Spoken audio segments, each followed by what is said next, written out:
They're doing it of their own free will, their own volition. If you later on decide the rent is too high, petition your landlord. Say, hey, could you lower it? You'll probably say no. Or you renegotiate when the contract is up or go somewhere else. Tell them, I found another property that's cheaper. If you want me to stay, charge me less rent. If not, I'm leaving. And then if they say no, you go. It's that simple. Of course, Bobilin also says this is all to assure fair leases. I mean, it's much the same in the private sector. He wants universal rent control across the entire state, and he wants to regulate building buyouts and eliminate the major capital improvement increases. And the major capital improvement increase, really what that is you have a building, you do improvements that benefits everyone inside the building, such as, let's say, you renovate the elevators. That allows you, according to current, laws in the city, to increase your rent a little bit, right? To accommodate the fact that you just improved the property for everybody. He says that should not be allowed to happen. Furthermore, there should be a progressive property tax on the number of units you own, because too many people own property in the city and rent it, but don't actually live in the city. So not enough city dollars are being, not enough money is being used in the city. It's not fair. It's not right that you take money from the people of New York City and don't live there. It's not fair that you make money renting property you own. By virtue of your home of record isn't in the city. And he believes that the government should tax you for that. I find that to be a little disgusting. I think it's disgusting in total. The mere idea that you think it's okay to tell people what they can or cannot charge for rent. What's next? You're going to tell them who they may and may not even rent to? No, you can't tell someone. What's next?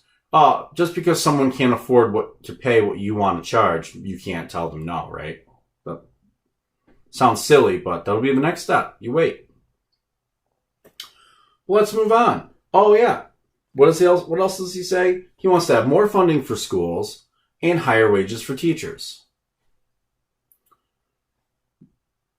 Which sounds great, except they shut the economy down. So you're going to give teachers a raise when there's no tax revenue. And you're going to fund schools more when there's no tax revenue. And your governor's claiming you can't pay essential services. Right? I understand that. He gave himself a raise. The entire legislature got a raise. But they they suspended or deferred the raises for all state employees. I don't think further funding, adding additional funds to state-run schools is a good idea. Personally, I think the privatization of schools should be promoted. The biggest problem we have in the entire country is that, especially New York State, is that the government has a monopoly on the school system. There is no competition.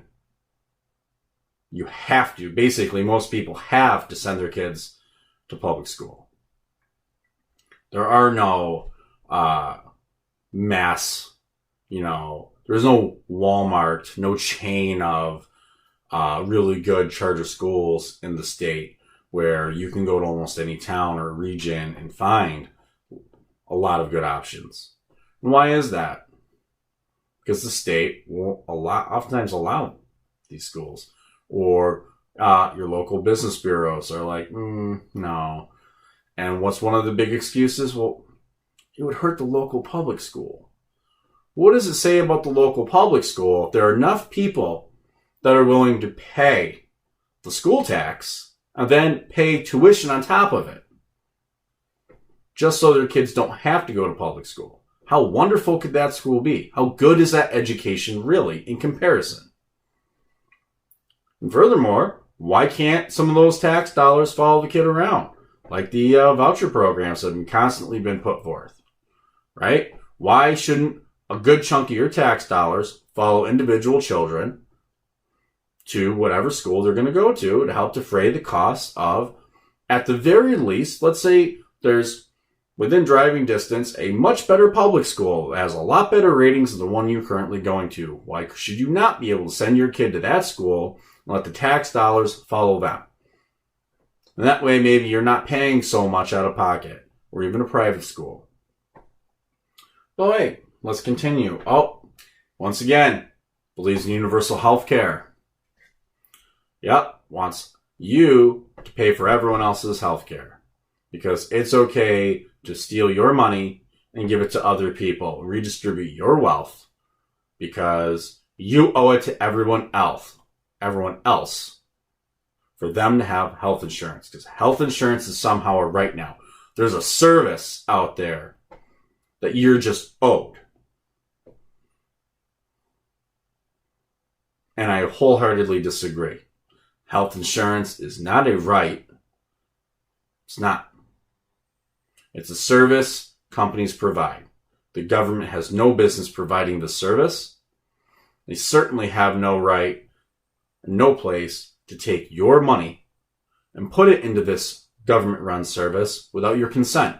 It would be totally different if they said, hey, New York State's going to have this totally voluntary service. We're going to offer you health insurance through the state, and if you want to participate, we're just going to tax you.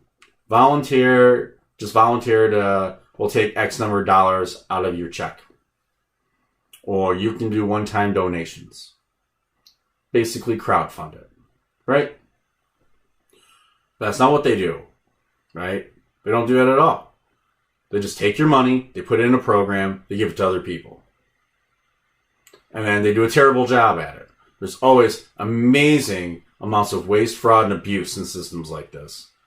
And they tell you, ignore all the waste, fraud, and abuse that happens with the VA. Ignore what happens to Medicaid and Medicare already. We're just going to expand those things.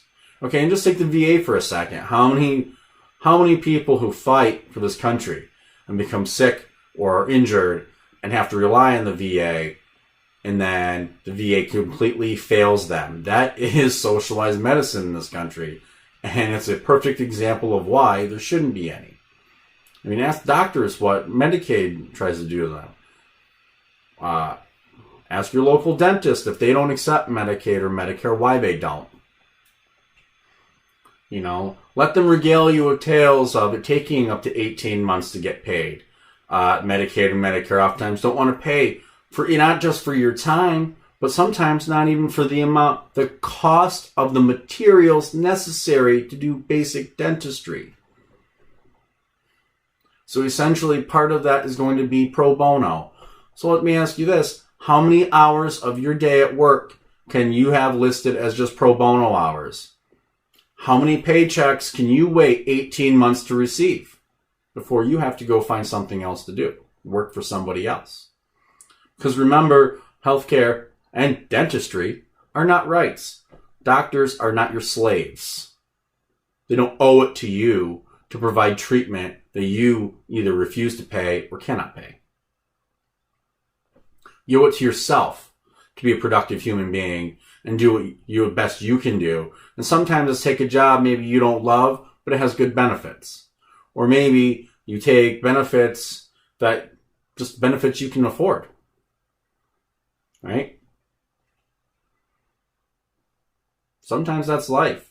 You can't afford as much as someone else. It doesn't mean we look at that other person and go, oh, well, it's not fair. This guy over here has a quote-unquote Cadillac insurance plan, and I don't. I can't believe he can get all these things, and he has all these night lower copays, and he has this, and he has that. Well, it probably pays a lot more a year for it, too.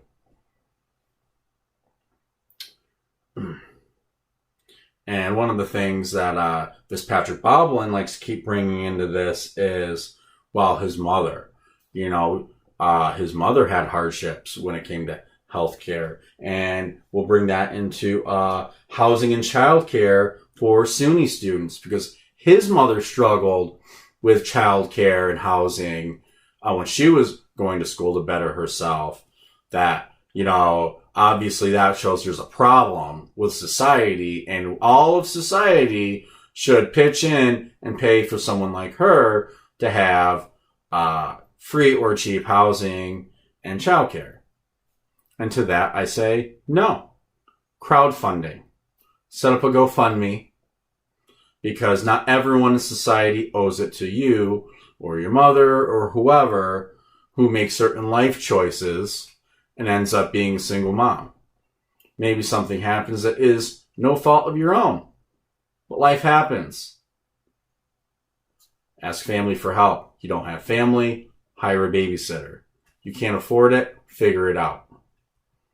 That's life. No one owes it to you to do it for you. The government is not here to hold your hand through every little thing in life. It's there to protect you from force and fraud.